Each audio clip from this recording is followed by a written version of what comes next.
Hi there. I should say hi there. This is in response to the allotment challenge. Harold Bowen nominated me to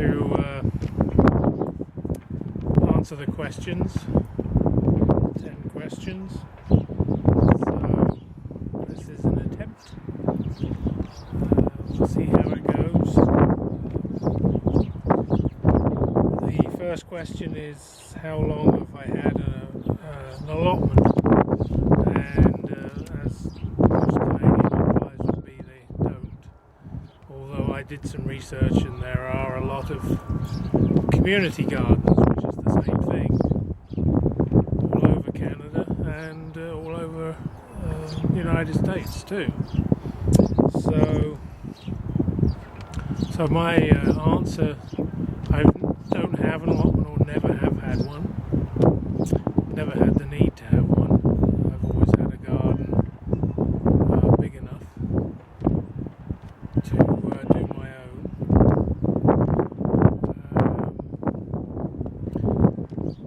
This garden that I have here now is about an acre, and it's mostly grass.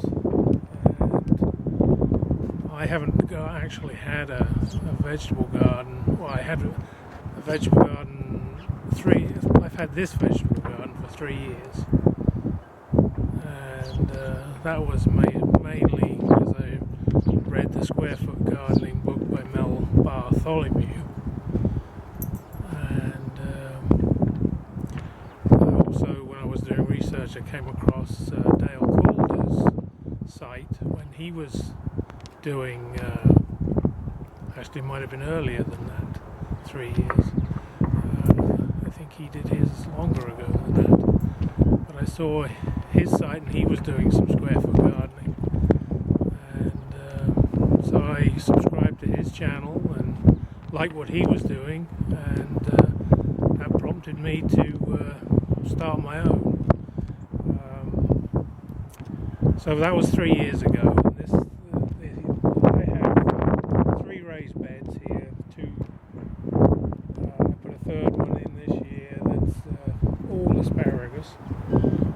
And I will put another one in next spring, so I will have 4 raised beds. I also do containers with potatoes, the plastic tree containers, so that's one of the reasons I like the square foot garden and container gardening, is it's easy to maintain as far as weeds go. One of the things that I've always done in the past is had huge gardens, and they've got out of control, which is one of the points that Mel Bartholomew makes, and it's one of the reasons that a lot of people get out of gardening or vegetable gardening, because it's hard to maintain a big garden or a big vegetable plot. There's a lot of weeding and you have to keep on top of it. And I've had quite a few experiences where it's got completely away from me and I've had more weeds than vegetables. So I guess that's kind of discouraging when you let it get out of hand. But the square foot garden appealed to me because it's a small area with high yield potential and easy to maintain and weed, easy to water, and also the location being close to the back door certainly helps as far as maintaining it goes too, instead of being at the back of the garden. So that's my version. I say I haven't ever had an allotment. The second question is, how long did you have to wait? I've never had to wait because I've never had an allotment. So the third question is, where did you learn about gardening? And in my case it would have been my grandparents back in England, when I was sort of 8, 10. I remember watching and helping them with their vegetable gardens. So from probably between the age of 8 and 13 or 14, I was helping them with their garden and absorbing information from them on how to garden. So I would say they were my biggest influence. Number 4, do you plant a winter garden? No, I don't plant a winter garden, but I do grow hydroponic lettuce,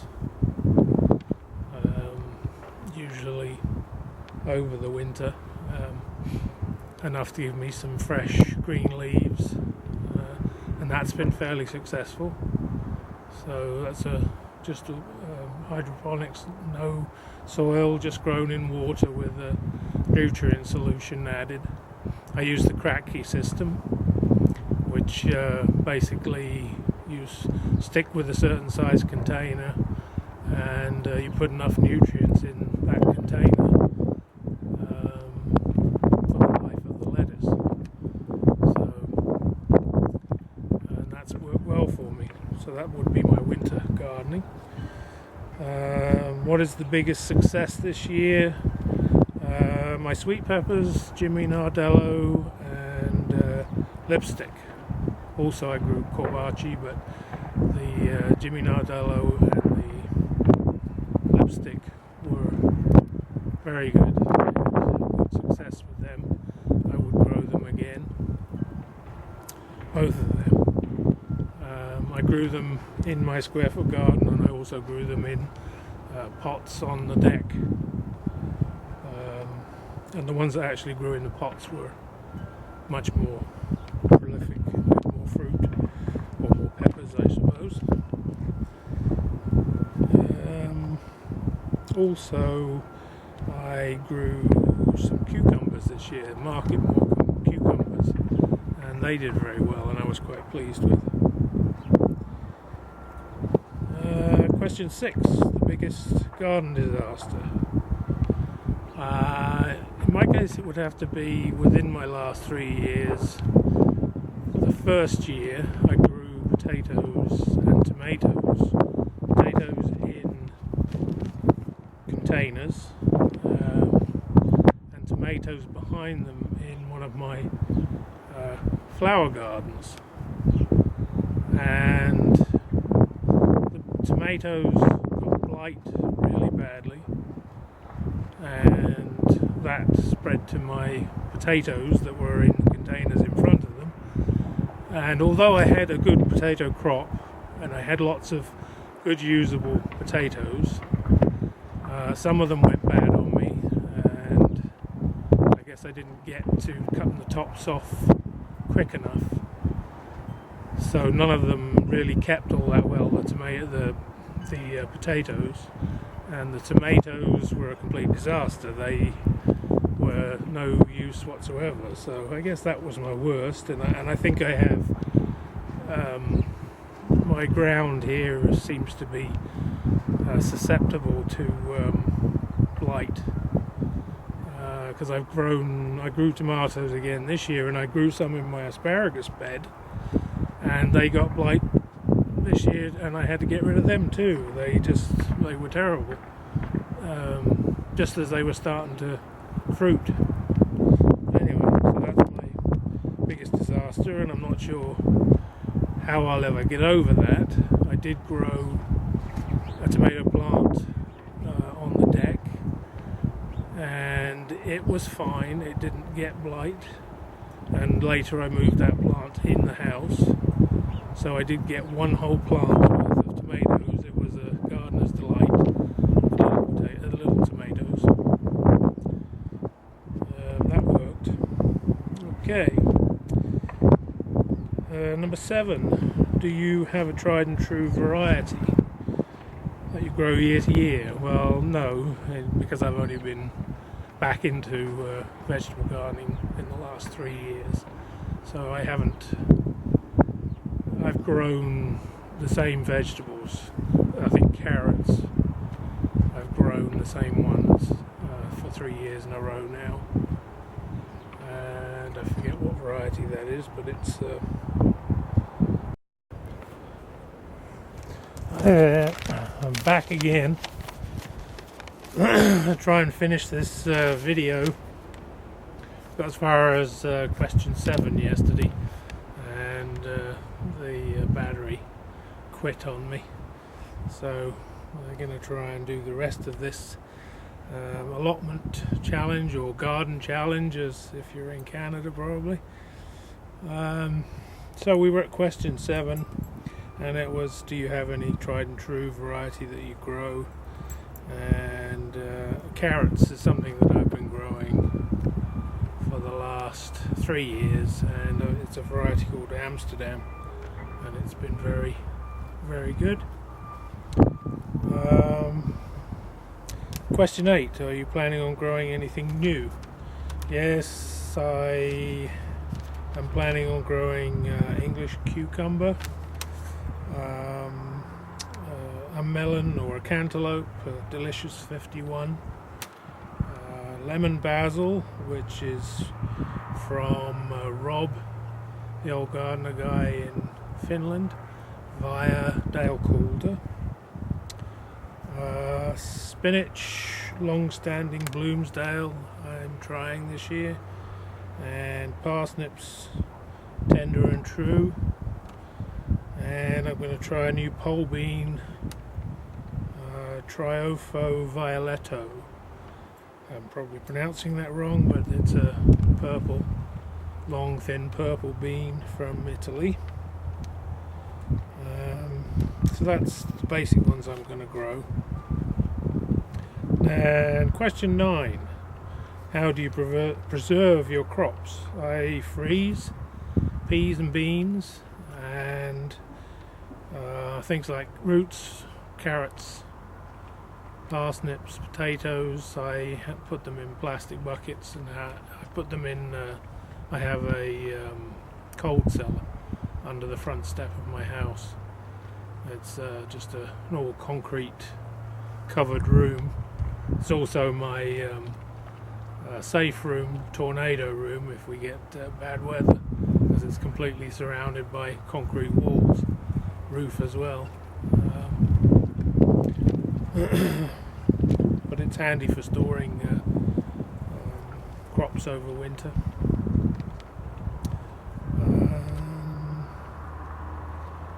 That's question 9. Question 10, what is your favourite meal to cook from the allotment or from your garden? In my case it would be beef stew. It's a crock pot stew I make, and it just gives you, or gives me, an opportunity to use a lot of the root crops and that I like. So it's probably the most popular as far as I'm concerned. Anyway, that's 10 questions. This is probably windy again today. It was very windy and noisy yesterday, so I might have to redo this video, but we'll see. I'm gonna pass this challenge on to the Homestead Chronicles and Scarlett Damon. I'm not sure whether she's watching my channel or not, so I'm not sure whether she'll get this, but they're my 2 nominees to carry on the Gardener's Challenge, or Allotment Challenge as it was started in England. I'm going to add in some information on this video at the bottom with some links to different, well, there's an information fact leaflet or booklet about community gardens in Canada, and really it's the same thing as the allotment gardens. It's based on the allotment gardens in England, so it's the same rules, I think, and so I'm going to put that in just so that people know there is a huge use of allotment gardens or community gardens in Ontario. Waterloo or Kitchener-Waterloo area There, just in Kitchener alone, there are probably over 40 community gardens, and they range in size, I think, from 20 plots to over 100 plots. So they're out there, and they're also in the States too. In the United States, there's plenty of them out there too, community gardens. I think nearly every city in Ontario has community gardens, which I was surprised to find out. But anyway, I'm going to supply some information if anyone's interested in looking at that. Also, I subscribe to My Gardener. That's Roosevelt, and he's down in Ohio, I believe, or Michigan, southern Michigan maybe, and he uses a community garden. They don't call it an allotment, it's a community garden, and I think he's been using it for 2 or 3 years. I'm not sure whether he's using it this coming year or not, but I believe he is. So he's the nearest YouTube channel that I know of that actually has an allotment, and he's in the US. So go check his channel. I'm going to put a link to his channel, which is always very interesting. So that's it from me. I hope that this has answered the questions, and I want to thank Harold for the nomination to do the challenge. It's been fun. So that's it for now. I hope Homestead Chronicles and Scarlet Damon managed to do a similar response. Thanks to all my subscribers for watching my videos, and Merry Christmas and a Happy New Year. Bye for now.